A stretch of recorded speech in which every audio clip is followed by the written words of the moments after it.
ค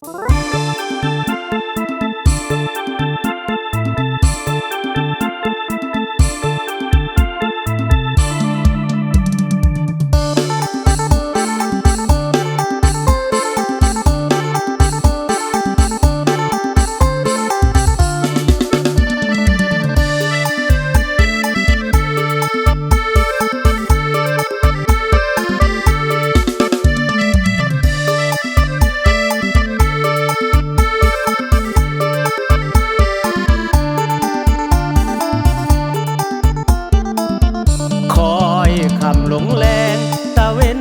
รับแสงเฮาพากันเย็น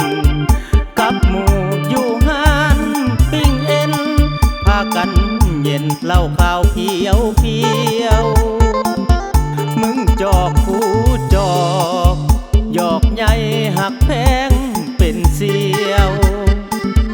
นั่งจิบเพียวเพียวเที่ยวหยอกผู้สาวยามแลงน้องขายจามเอ็นพร้อมเย็นเหล้าขาวมาให้อ้ายนี้สุดที่ดีใจมักเจ้าหลายมักใจเจ้าแหงของแก้มมีหยังจัดมาตามสั่งรถเด้อกำแพงตำจอกยามแรงกับแก้มแดงสาวหานปิ้งเอ็นสั่งมาเย็นมาโลดเด้อสหายบ่ต้องห่วงมื้อนี้เฮาจ่ายอยากอันใดจัดให้ทันทีทั้งดื่มทั้งแก้มทั้งแนมหอยยิ้มคนดีอายมักอีหลีลิ้นที่ป้อนของแก้มนำคอยคำหลงแรงมานั่งแยงผู้สาวหาน้อยตำจอกเบาๆค่อยๆทั้งต้อยทั้งแก้มไปนำเลิกเวียกเลิกงานพวกเขามาสร้างสรรค์ยามคำหาน้อยคือขาประจำกับคนงามสาวขายจามเอ็น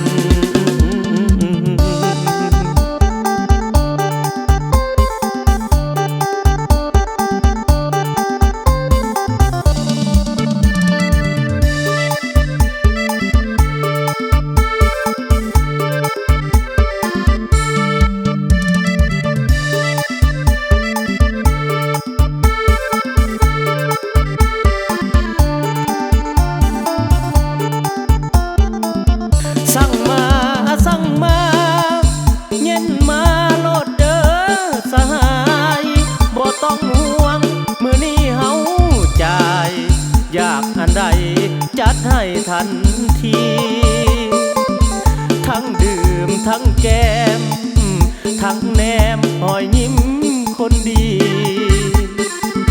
อายมักอีหลีลิ้นที่ป้อนของแก้มนำคอยคำหลงแรงมานั่งแยงผู้สาวหาน้อยตำจอกเบาๆค่อยๆทั้งต้อยทั้งแก้มไปนำเลิกเวียกเลิกงานพวกเขามาสร้างสรรค์ยามคำหาน้อยคือขาประจำกับคนงามสาวขายจามเอ็น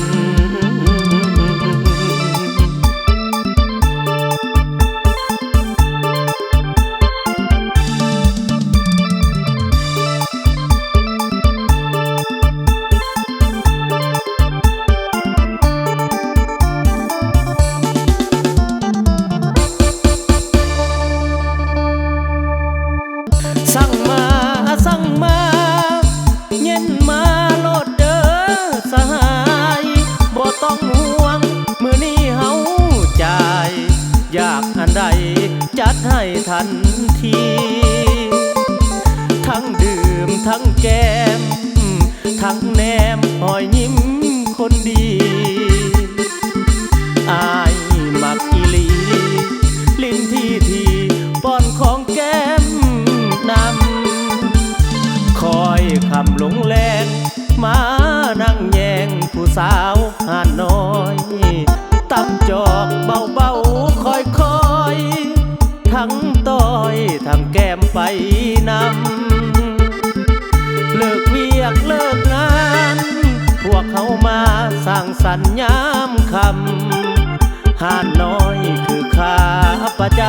ำกับคนงามสาวขา